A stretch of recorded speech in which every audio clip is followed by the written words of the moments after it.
ഇത്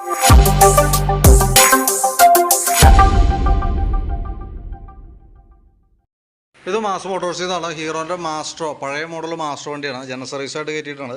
കംപ്ലൈൻ്റ് ആയിട്ട് പറഞ്ഞത് ഫ്രണ്ട് സൈഡിൽ നിന്ന് സൗണ്ട് വലിയ കുറവ് പറഞ്ഞിട്ടുണ്ട്. അപ്പോൾ നമ്മൾ സർവീസുമായി ബന്ധപ്പെട്ട് അതിൻ്റെ ബാക്ക് ബ്രേക്കിൻ്റെ ഭാഗം നമ്മൾ ചെക്ക് ചെയ്യാൻ കയറ്റിയിട്ടുണ്ട്. ബ്രേക്ക് ലൈനറൊക്കെ കമ്പനി ലൈനറാണ്, പുതിയ ലൈനർ കിടക്കണം. അപ്പോൾ നമുക്ക് ക്ലീൻ ചെയ്ത് റീസെറ്റ് ചെയ്താൽ മതി. പിന്നെ അതേപോലെ എയർ ഫിൽറ്റർ, ക്ലച്ചിൻ്റെ ഭാഗം ചെക്ക് ചെയ്യേണ്ടത്. എയർ ഫിൽറ്ററൊക്കെ ഇത് ഇരിക്കുന്നത് പുതിയ ഫിൽറ്ററാണ്. ജസ്റ്റ് ഒന്ന് ക്ലീൻ ചെയ്ത് കയറ്റിയാൽ മതി. ക്ലച്ചിൻ്റെ ഭാഗമായാലും നമ്മൾ അഴിച്ച് ചെക്ക് ചെയ്യുന്നുണ്ട്.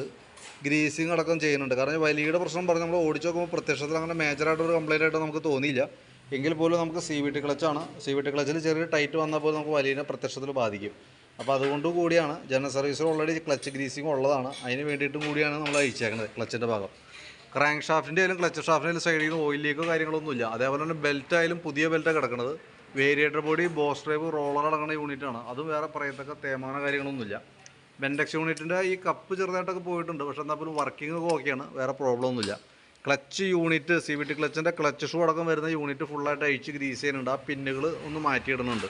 ക്ലച്ച് ഔട്ടറിൻ്റെ ഉള്ളിൽ ചെറുതായിട്ടൊരു ചില സ്ഥലങ്ങളിൽ ക്ലച്ച് പിടിക്കാതെ പോണ പോലെ അടയാളങ്ങൾ കാണുന്നുണ്ട്. അത് നമുക്ക് ശരിക്കും ക്ലച്ച് ഷൂ അഴിച്ചിട്ട് ക്ലച്ചിൻ്റെ പിന്നൊക്കെ ഒന്ന് ഗ്രീസ് ചെയ്യാം. ക്ലച്ച് ഔട്ടർ വാട്ടർ പേപ്പർ ഇട്ടിട്ട് നല്ല രീതിയിൽ ഒന്ന് ക്ലീൻ ചെയ്ത് കയറ്റാം. അതാണ് നമുക്ക് അതുമ്പോൾ ചെയ്യാൻ പറ്റാം. പിന്നെ അതേപോലെ കിക്കറിൻ്റെ വീലൊക്കെ ഒന്ന് അഴിച്ച് ഗ്രീസ് ചെയ്ത് കയറ്റുന്നുണ്ട്.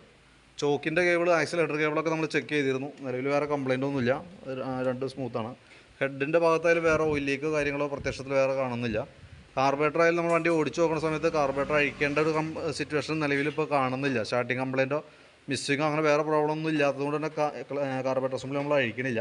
ജനറൽ സർവീസിൽ കാർബറേറ്റർ ക്ലീനിങ് ഇല്ല. ട്യൂണിങ് ആവശ്യമാണെങ്കിൽ ട്യൂണിങ് മാത്രമാണ് നമുക്ക് അതിനകത്ത് വരാം. അപ്പോൾ നിലവിൽ പ്രത്യക്ഷത്തിൽ വേറെ കംപ്ലൈൻ്റ് ഒന്നും ഇല്ലാത്ത കാരണം ട്യൂണിങ് പോലും നമുക്ക് ചെയ്യേണ്ട ആവശ്യമില്ല.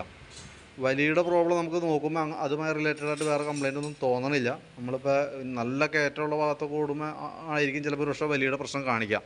നമ്മളിവിടെ ഓടിച്ചു നോക്കുമ്പോൾ പ്രത്യക്ഷത്തിൽ നമുക്ക് വേറെ അങ്ങനെ മേജറായിട്ടുള്ളൊരു കംപ്ലൈൻ്റ് ഒന്നും കിട്ടിയിട്ടില്ല. ഫ്രണ്ട് സൈഡിൽ നിന്ന് സൗണ്ട് വ്യത്യാസം ഉണ്ടായിരുന്നു. നമ്മൾ ചെക്ക് ചെയ്യുന്ന സമയത്ത് അതിൻ്റെ ഈ ബോൾട്ടൊക്കെ ചെറുതായിട്ട് ലൂസ് ഉണ്ടായിട്ട് നല്ല അടി കാണിക്കുന്നുണ്ടായിരുന്നു. അപ്പോൾ അത് ഫുള്ളായിട്ടൊന്ന് അഴിച്ച് ഗ്രീസ് ചെയ്തിട്ട് നമ്മൾ റീസെറ്റ് ചെയ്യുന്നുണ്ട്.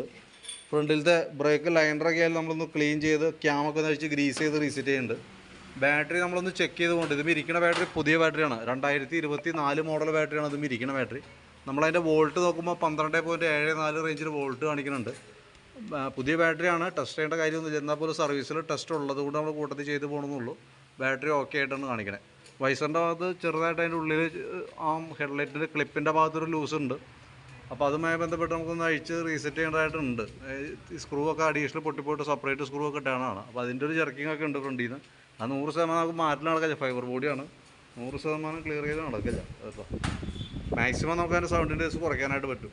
സ്പാർക്ക് പ്ലഗ് നമ്മളൊന്ന് അഴിച്ച് ക്ലീൻ ചെയ്ത് റീസെറ്റ് ചെയ്യുന്നുണ്ട്. പുതിയ പ്ലഗ്ഗാണ് നമുക്ക് കിടക്കുന്നത്. അതേപോലെ തന്നെ സെക്കൻഡറി ഫിൽറ്റർ യൂണിറ്റ് ആയാലും പുതിയത് കിടക്കണേ. എഞ്ചിൻ ഓയിൽ ചെക്ക് ചെയ്തു, നല്ല ഓയിലാണ് ഇതിനകത്തുള്ളത്. ലെവൽ കാര്യങ്ങളൊക്കെ ഉണ്ട് കേട്ടോ. അപ്പോൾ നിലവിൽ വേറെ പറയത്തൊക്കെ വേറെ കംപ്ലൈൻ്റ് ആയിട്ടൊന്നുമില്ല. അപ്പോൾ ഞാൻ അതിൻ്റെ ഏകദേശം ഒരു എസ്റ്റിമേറ്റും നമുക്ക് ചെയ്തൊരു ഏകദേശം എത്ര വരും നോക്കിയിട്ട് അതിൻ്റെ ഒരു എസ്റ്റിമേറ്റ് ഡീറ്റെയിൽസൊക്കെ വാട്സാപ്പിലേക്ക് ഒന്ന് സെൻഡ് ചെയ്തിട്ടേക്കാം. അവർക്ക് കംപ്ലീറ്റ് ആക്കാൻ വിളിക്കാം. ഓക്കെ.